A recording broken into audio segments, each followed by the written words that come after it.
But then that's not alone is the reason why we should not grow and develop. France was, the entire Europe was under British control, and look at where they are today and where we are now. They have gone far much ahead of us. Another example I see, the Indians there itself, when I looked at their attitude, there was one example I have to share. I was in a queue in a bus station, and there was two young British. They looked like students as well of the university. Then there was two Indians after that. So they had a regular monthly or weekly passes. So the pass of the first British has expired. So he did not board the bus. He just said, okay, my pass is expired, I will not board the bus. Then there was an Indian behind. He said, my pass is expired a month before. I don't care, because they never asked. So the driver is not going to see me. So he boarded the bus, and so I just saw the mentality of the people there is completely different in terms of that. I'm not saying they are all good, but what I'm trying to say that most of them are like very, very compliant. In the workplace, so I have some colleagues, they were down with fever. Okay, so they said took one day off, and then I said, don't come tomorrow. You may take 3-4 days. They say that you've been hospitalized and all that night. Things which were not actually true. Then they said, no, I can't lie. So I was looking at more closely the mindset behind that people, that it's all about the citizens there, that makes the country more developed, more efficient. It's just not that they have some brilliant past. If I look at France, which we've been ruled by British for a long time, still they have developed so much. So we can't keep on the British. They're taking money out of this country and then putting us in financial difficulties. So we all have some role to play in this country before we start grieving that we should not. We pay bribes whenever is required. We find ways to circumvent all the laws. We pay less income tax. We openly flaw the labor laws. We are hiring children at work for domestic help. So I think all the problems we have in this country is because of us, no one else. We also blame the previous government, but then again, who is to blame? Us, because we let them do it. I think that's all I have to say about this topic today. If you have any questions, or you who do not agree or agree, I'm open to questions. He spoke very well. Yes. I think everyone has to play their own role. You stop doing things, then people will do. I tried, for example, my wife sitting next to me, she is the one who say, okay, don't look at the signal, just jump on it. She keeps changing lanes. She started driving really recently. And many a times I try to be just to watch her, that whether she's driving properly or not. But the mindset is that, okay, why you have to stop in the red signal? There's no one coming, just jump it. And the same thing I just keep on telling her, if you are not looking yourself, someone coming on the other side may hit you. So sometimes even if you follow rules, someone else may become a problem. So everyone has to start from their own small piece of contribution, whatever you do. No, everyone together, the problem which he has posed is, you follow the rule, but sometimes, अरे, तू क्या America से आया है? See, they will honk. Red light, there is red light. We have stopped, but then if you still keep on holding and stay there, they'll pass and then they'll give the sign. I had got another thing on similar thing. I was caught without a license, as well as without I was not carrying them actually. I had all of them, but I was not carrying. So a cop from the Palm Beach Road caught me the other day, and he said, "Oh, you don't have all these documents." And then he asked me some bribe, or you give me your license, right? So, but the other thing I'm trying to make a point here is that we should be aware of the knowledge of the laws and the rules and regulations. There is a law that within 15 days you can show your papers and you don't have to pay anything. People doesn't know about it, they want to settle them in this. So that's how it is. So you showed your papers after 15 days or you privately? Yes. I think we have like a sense of entitlement, especially in our country, because of having all this development and technology, and we as a generation having seen that. There's always a sense of entitlement we have that ye sab mera hai, like this is mine, like rights without responsibility. Exactly. So this sense of entitlement comes everywhere, and this percolates not just in our personal life, also in our professional life. Like people actually want to, their worth is determined by the salary that they are getting, and Yes. like all sorts of these things. So it all boils down to that, and that's the reason why we don't want to take No, responsibility. no, for I the- think her question was what is the solution? So, The solution you are obviously also, starts by, you are not also doing agreeing. anything. Start from yourself. I mean, we expect government to change, but it's basically No, we who have to change first. I And agree, inculcate but we that- together, I have also, actually the problem which I have faced many times. Many times I have faced. People honk and Yeah, they think- there is a signal close to our office at Nariman Point. Normally at night, there is no one at Nariman. So I still stop. When I stop, so they will say, they will show. I don't bother, but then this is a problem. I have a couple of questions and one small story to share with you. The first question is, there is a saying, like a people, or a leader is like a people. On the other hand, it's a saying, there is a people like a leader. Which one is correct? I think people like a leader. Okay. People like a leader. Second question is, why we want to be like a European country? We don't want to be like European country. But We want to develop ourselves. throughout your statement, you keep on comparing with the European No, country. but what he was actually mentioning is compliance. Compliance. There is no doubt they are compliant. But I think once you had mentioned, you would not have repeated European, because that also irritates, that also makes us feel very small. Now it is only, not only from Europe that we have to learn to be compliant. We were very cultured when they came, attacked us, they spoiled our education system. Our education system, Guru, Shishya, Parampara was excellent. So, because there the Guru was a mentor always. He was interested in the welfare of his Shishyas. So if we lean on our philosophy, our culture, I think then once you have said compliant is okay. But if you keep on saying, Europe I was में trying America to- में ऐसा होता है. When we keep on saying, when we go abroad, then we say, okay, everything is nicer here, then we don't follow. That's the only comparison I was trying to make, that when we look at the greener pastures, that we don't try to maintain here. But everybody has not gone abroad and said the same thing. That's No, I was just trying to make a point. I think No. I think another point here is being compliant. The rules there are more strict because of the number of people probably. Yes.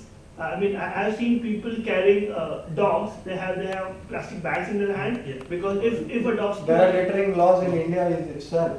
Every law is there. I come we to also that. have My here. third small story is related Yes. to that. Yes. My third question is a small story. So, it is, okay, I again want your opinion. Is it easy to change the system or is it easy to change the individual? That's the question for you. See, nothing of them are easy. No. See, the individual needs to change, only then the system will Okay, change. fine. Now my story starts. One of my friends, they were on a bike triple seat, caught by police. They said, okay, there are so clauses, so you have to pay this much amount. Since one of them knows some part of that, he says only one clause is applicable, the rest two are not applicable. You are not telling the correct thing. So he said, okay, now I'll say the correct thing. He put a slip and said you have to pay the fine in the court by the law. Okay, now I am not going to collect it. They went to the court. They went to the different sections where to pay that fees and how to get our license back. Okay, then they went to that cell where they have to do that. To get the file removed from their section, they have to pay the price of 200 rupees. Then they went in front of the judge. And then that process ended by paying another 300 rupees by the judge. So this is the system in India. How can you expect that guy to be a... First of all, you should not be driving triple when this is again. That's fine, that is No, not no, the that's mistake. not the point. That is my Point mistake. here is, systems should be made simplified and systems should be made known to the people. Our Prime Minister recently said many laws is removing because they are archaic. Outdated. People don't know even the laws. The people who have to get it complied, they don't know the laws. So I think the system also needs to. But these basic things, for example, lights are there. We are in Mumbai, we should respect, but it is not fair that if the person who respects you just abuse him and then go, make him feel small. It happens very common. But nice, he has spoken on a new subject very nicely, and we have all interacted. Give him a big hand. Next. Hi guys. So I'll talk about smartphones today. I know it's like a done and done topic by so many people, but partly one of the reasons I would like to talk about that is I'm still fairly new to smartphones.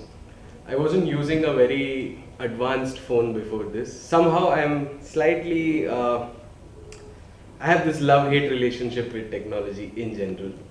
So smartphones is one of the aspects that I've very recently embraced. It's not been even a year, you could say. I just bought it last June, and before that I completely kept away from people's comments about okay, why are you not on WhatsApp. So I literally had friends before who don't talk to me because I wasn't on WhatsApp or I didn't have a smartphone.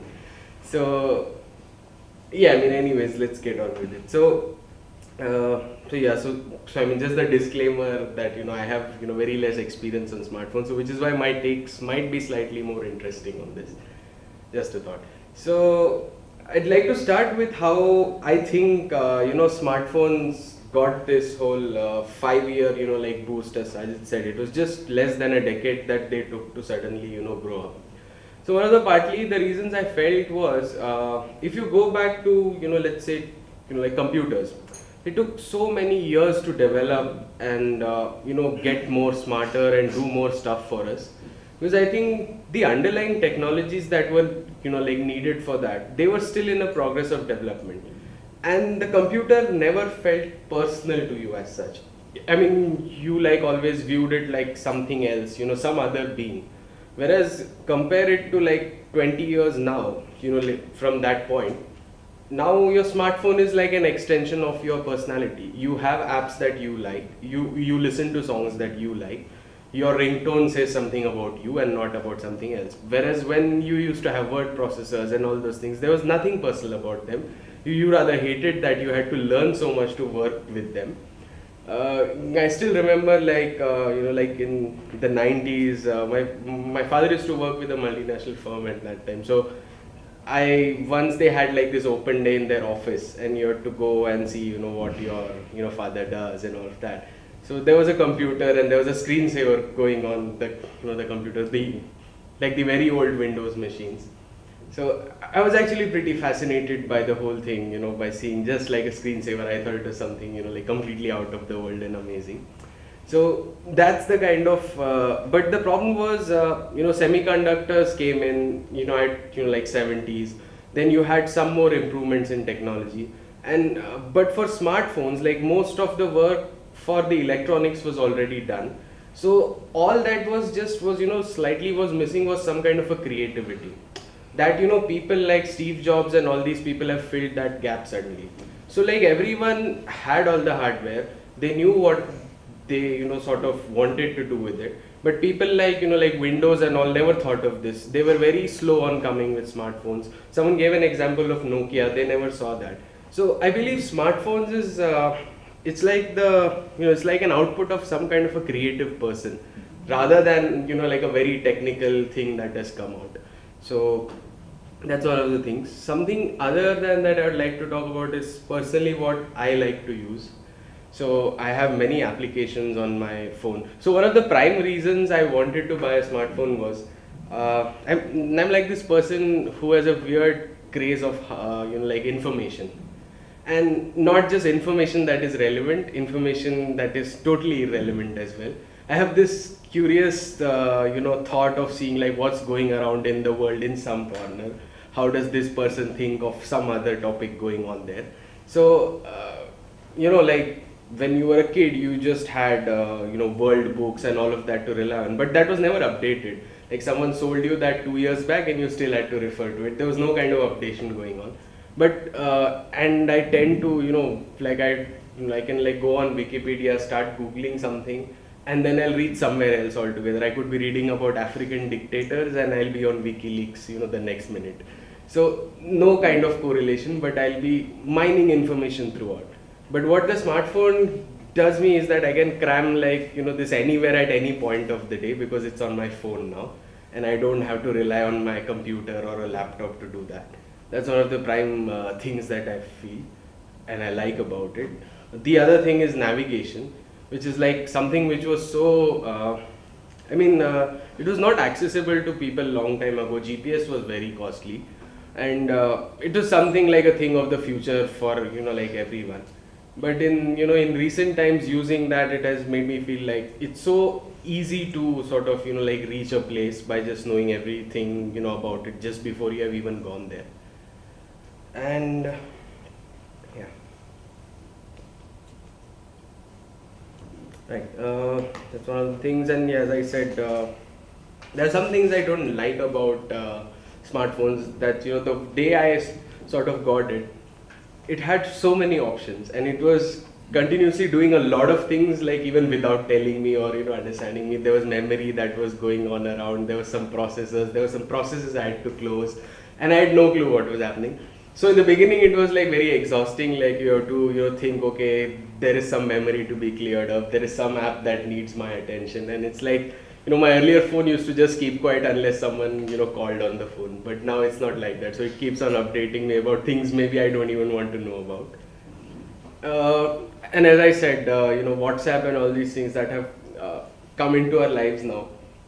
I used to always think them of a medium of trying to express yourself better, rather than express anything and everything that is not required. But it tends to be the later these days that, so it should be like an extension of your creativity, and you can express yourself better through these mediums, and not just because you have a lot of power you can share anything or everything about it. There's some some kind of connect with my parents that I've felt because of the smartphones also. For example, the wonderful thing I like about it is I've been trying to teach my mother computers for like 10 years almost, since I know about it, and that's not been a success, like in any manner. But the smartphone, she just she was gifted by her father, and she just took that, and and she started asking me questions about how should I use WhatsApp, and I was slightly skeptical because she didn't understand computers. So I was like, leave it, you won't understand this as well. But like 10 days later, and then she sent me her first message saying that hi. Then she started sharing images, and I was all the time I was wondering, how is she doing all of this? Like how does she know that that button is used to share images? Okay, thank you very much. You have overshot by 3 minutes. And very good. Only suggestion I would give is don't use like so much. Okay. But otherwise, I think he spoke very well. What you are going to do? Again, number of points. What you are going to cover? And maybe at that time you have PPT, so you play one slide and then speak, then play another slide and speak. And for the slides there is a simple rule which I like you to follow, 6 by 6. Not more than 6 words in a line, and not more than 6 points in the slide. So 6 words. You see, the problem arises when they write everything on the slide and then they start reading. Many people do that, but that's absolutely wrong. What you should do, you should only write the pointers which will remind you what actually you have prepared. Now that will give the structure to your speech. Because in the speech you always have to remember that there should be takeaway. How takeaway will be there? If there are points, and you elaborate them, give them examples.